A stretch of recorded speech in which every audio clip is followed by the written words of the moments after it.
દસાડાના ખારાઘોડા ગામે બે જૂથ વચ્ચે અથડામણ થયા હોવાની વિગતો અત્યારે સામે આવી રહી છે। આ સમાચાર સુરેન્દ્રનગરના દસાડાથી સામે આવી રહ્યા છે, જ્યાં ખારાઘોડા ગામે બે જૂથ વચ્ચે બબાલ થઈ હોવાની સમગ્ર વિગતો સામે આવી રહી છે। લગ્ન પ્રસંગે ખુરશી બાબતે બે જૂથો વચ્ચે બબાલ સર્જાઈ હતી, જેની અંદર 8 લોકો ઈજાગ્રસ્ત થયા છે અને આ તમામ ઈજાગ્રસ્તોને સારવાર અર્થે હોસ્પિટલે ખસેડવાની પણ ફરજ પડી છે।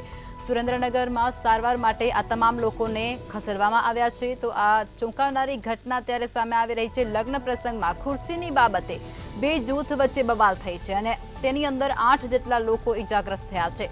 ત્યારે આ તમામ ઈજાગ્રસ્તોને સારવાર અર્થે પણ હોસ્પિટલે ખસેડવામાં આવ્યા છે। સુરેન્દ્રનગર ખાતે સારવાર માટે આ તમામ ઈજાગ્રસ્તોને લઈ જવામાં આવ્યા છે। દસાડાના ખારાઘોડા ગામે બે જૂથ વચ્ચે અથડામણ થઈ છે। લગ્ન પ્રસંગે આ સમગ્ર ઘટનાને અંજામ મળ્યો છે। લગ્ન પ્રસંગની અંદર ખુરશી બાબતે બે જૂથ વચ્ચે બબાલ થઈ હતી અને ત્યારબાદ ઉગ્ર બનતાની સાથે જ મારામારી થઈ, જેની અંદર 8 લોકો ઈજાગ્રસ્ત થયા છે। આ તમામ ઈજાગ્રસ્તોને હોસ્પિટલે ખસેડવાની ફરજ પડી છે। સુરેન્દ્રનગર ખાતે સારવાર માટે તેમને ખસેડવામાં આવ્યા છે। 8 લોકોને ઈજા પહોંચી છે, તમામને સારવાર અર્થે હોસ્પિટલે લઈ જવામાં આવ્યા।